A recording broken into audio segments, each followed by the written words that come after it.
Hey everyone, and welcome back to the Deep Dive. We always love diving into the research you send us, and this time it's an article that's causing quite a stir. It's called An A is an A, the new bottom line for valuing academic research.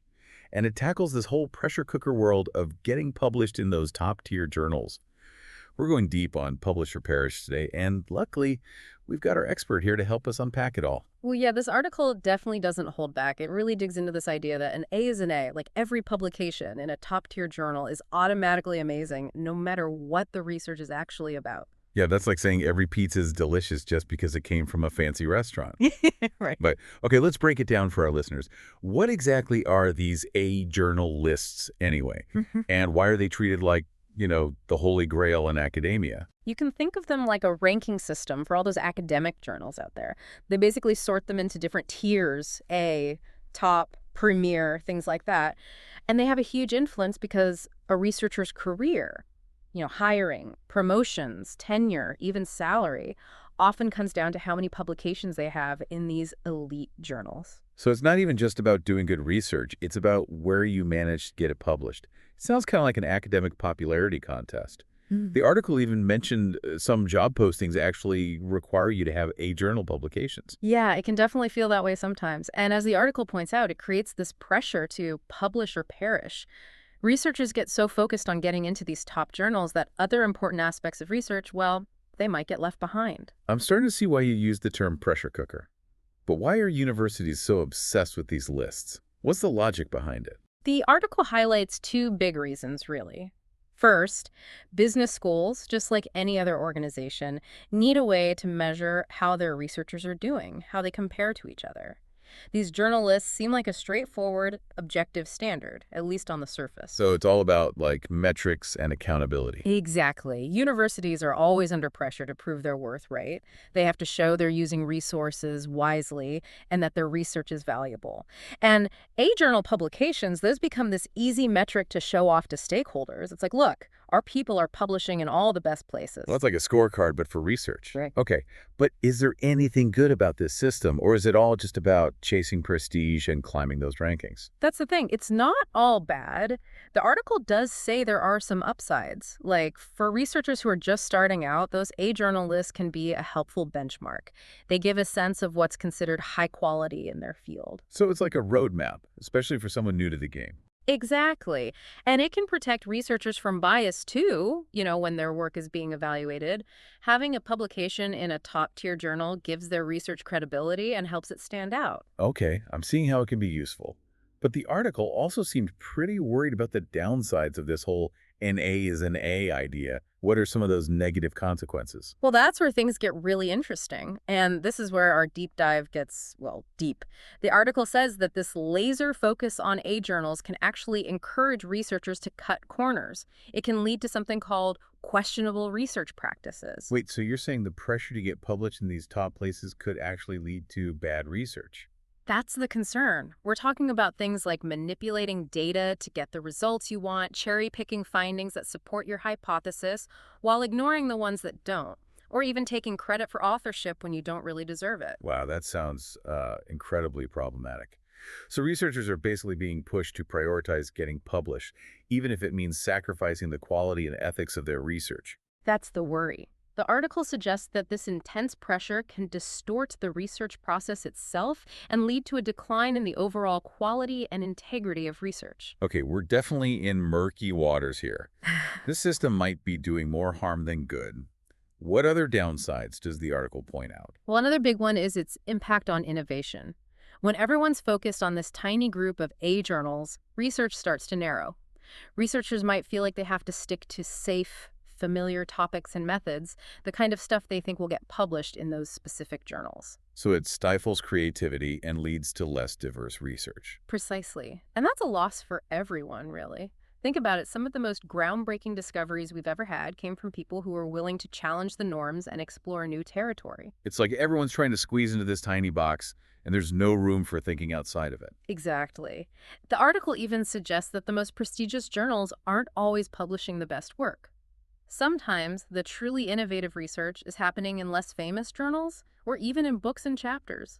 It's crazy to think that chasing these A journals could actually be holding back research. It's like The system rewards the appearance of success more than the actual substance. It sounds like this an A is an A idea creates a real dilemma, both for the researchers themselves and for the future of research in general. It does. And the article even points out that this pressure can lead to a loss of passion. Researchers won't start to lose that intrinsic motivation, that love for what they do. When it's all about getting that A journal publication, research starts to feel like a chore, just another box to check off. So instead of being driven by curiosity and a desire to learn, researchers are just going through the motions to add another line to their CV. It's a real risk, and it can disconnect research from the real world. When researchers are picking projects based on what they think will get published, instead of what's actually important or relevant to society, the research loses its practical value. Okay, this is starting to sound pretty bleak. Is there any way out? Can we escape this A-journal black hole? Don't worry, the article doesn't leave us hanging. It actually offers some really interesting solutions for moving past this obsession with A-journals, and we'll dig into those as our deep dive continues. All right, you've got me hooked. Let's take a quick break, and then we'll come back to explore those solutions. Hopefully, we can find our way out of this A-journal maze. So you're ready to hear about some solutions? Well, one that might surprise you is actually about training. Improving research skills could make a big difference. Oh, that's interesting. How would better training help us get away from this A-journal obsession? I mean, isn't everyone already focused on learning the skills they need to get published? Well, yeah, you'd think so, right? But the article argues that the current pressure to publish and the complexity of research these days has actually made the need for good training even greater, especially for those just starting out. I can see that. It's like everyone's worried about getting to the destination, getting published, but they don't really know how to navigate the journey of doing good research. That's a great way to put it. And, for doctoral students who are just starting to learn all the methods and techniques, this pressure can be really overwhelming. The article even mentions that some business schools are outsourcing their methods training, which isn't always ideal. So what's the solution then? How do we make sure researchers actually have the skills they need to do rigorous, innovative research? Well, the article had some practical ideas. One was to focus on sharing those best practice recommendations that are already out there, in the research literature. Oh, you mean like clearer guidelines for handling outliers, choosing the right analysis, or even just reporting results in a transparent way? Exactly. It's about giving researchers the tools and the know-how to make good methodological decisions and avoid those questionable research practices we talked about earlier. That makes sense. It's like giving them a map and compass so they don't get lost in the world of research. Yeah. But what about fostering innovation? We talked about how this A-journal focus can actually stifle creativity. Can training help with that too? Absolutely. And that's where things get really exciting. The article says we need to go beyond just teaching the traditional deductive research methods. Those are the ones that get a lot of emphasis in A-journal publications. You're talking about hypothesis testing, right? Starting with an idea and then testing it out. Exactly. Deductive reasoning. But the article argues we need to develop skills in inductive and abductive reasoning as well. Okay, I'll admit I'm not familiar with those. Can you break those down for me? And for our listeners, of course. Of course. Inductive reasoning is all about observing patterns in your data and then coming up with hypotheses based on what you see. It's more exploratory, more open to unexpected findings. So instead of starting with a fixed idea, you're letting the data lead you. Precisely. And then there's abductive reasoning. This one's about considering multiple possible explanations for what you've observed and then choosing the most likely one based on the evidence you have. So it's like a process of elimination. You're weighing the different possibilities and making a judgment call. Exactly. Like being a detective, putting the pieces together to find the most plausible explanation. And these types of reasoning, the article argues, are crucial for innovation. They're how we generate new theories. This is fascinating. I can definitely see how those approaches would encourage researchers to be more open, to think outside that box, and to pursue research that really matters to them, not just to some journal editor. You got it. And what's even more interesting? The article suggests that even some of those questionable research practices we discussed, like harking and p-hacking. Whoa, hold on a second. I gotta be honest, I'm not sure I follow those terms. Can you explain those for our listeners and for me? Sure. Harking is short for hypothesizing after the results are known. So it's when a researcher analyzes their data and then comes up with their hypothesis instead of the other way around. And key hacking, that's when a researcher manipulates the data or the statistical analysis to get a statistically significant result, even if that result isn't really meaningful. Ah, okay. So they're both kind of like manipulating the research to get what they want. I can see why those are considered questionable. Right, they can really undermine the integrity of the research, but here's the twist. The article suggests that even these practices, if used ethically and transparently, could be valuable as exploratory tools. Really? How so? Well, instead of trying to hide them, researchers could openly acknowledge they're using these methods as a way to come up with new hypotheses, to explore the data more deeply. It's about shifting the mindset from, I need to prove my hypothesis, to, I'm curious about what the data is telling me. Okay, I'm starting to see the potential here.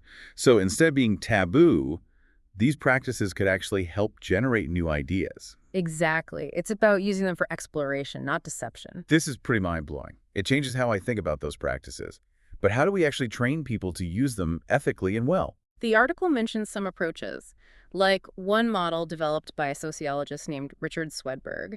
It involves an initial exploration phase where researchers use these methods to explore the data and generate ideas, and then they move into a more traditional deduction phase where those hypotheses are rigorously tested. So it's like, first you get to play around in the sandbox, experiment and see what happens, and then you have to build that perfect sandcastle. That's a fantastic way to put it. It's about finding that balance between exploring and, well, exploiting the data. Both are important for making progress in research. This is all really insightful. We've gone from that pressure cooker of journals to thinking about research in totally new ways. It's exciting to imagine what research could be like if we embrace these ideas. But I'm also wondering, how do we get from theory to reality? How do we make these changes happen on a larger scale? That's the million-dollar question, isn't it? And that's exactly what we'll be looking at as our deep dive continues. Stay tuned, because we're about to explore some practical steps for creating a research world that's healthier and more focused on real substance. Okay, so we've talked about the problems with this whole an A is an A thing, and we've even uncovered some pretty cool alternative approaches to research. But now let's talk about action. How do we actually make these changes happen? How do we build a research environment that values substance over prestige? Well, the article makes a good point. Just getting rid of journalists completely isn't the answer. They have a purpose, but we need to use them more strategically, more thoughtfully. So it's not about throwing the whole system out. It's more like finding ways to make it work better. Exactly. And a big part of that is universities, business schools especially, really thinking about the role of research. What do they value in research? How does it connect to their overall mission? It's like figuring out what's important and then making sure their actions actually reflect those values. Precisely. And once they've got that figured out, they can design systems and rewards that make sense. You know, if a school cares about practical relevance, real-world impact well, they need to actually measure and reward that, not just journal publications. So like making sure the incentives match the goals. But what about those other metrics we were talking about? Like engagement with a wider audience or how rigorous the research methods were. How do we make those count? I think it starts with realizing that impact isn't just about citations in academic journals. We need to look at a bigger picture, consider different indicators. Has the research been published in places practitioners will read? Has it been covered by the media? Is it sparking conversations online? Those are all signs that research is making an impact beyond just academia. So we're expanding the definition of impact, thinking about different audiences, different ways the research gets out there. Exactly. And we also need to move away from just counting publications. We should be evaluating the quality of research on a continuous scale. It's not just, is it an A or not? We need to look at each study's strengths and weaknesses, acknowledge that not all journal articles are equal. So moving away from that yes or no system to something more, well, holistic. Yeah, exactly. And there are tools that can help with that. Like there's the Chartered Association of Business Schools Academic Journal Guide, which ranks journals on things like originality and how rigorous the research methods are. And there are tools from the Cochrane Collaboration that help assess the quality of those methods. Those tools sound super useful for moving past that simple A or not A way of thinking. It shows that quality research can happen anywhere, not just in a handful of journals. But even with better tools and metrics, it seems like people need to change their mindset too, both the researchers and the institutions that support them. Definitely.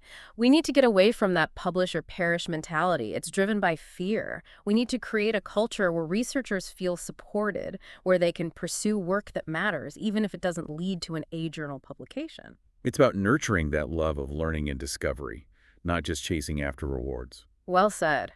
And there are things we can do to make that happen. Mentoring is so important, especially for those who are new to research. Having someone more experienced to guide them, give feedback, advocate for their work, it can make a huge difference. It's like having a coach, someone who's been there and can help you through the ups and downs. Exactly. And universities can help too by offering workshops on research methods or specific topics.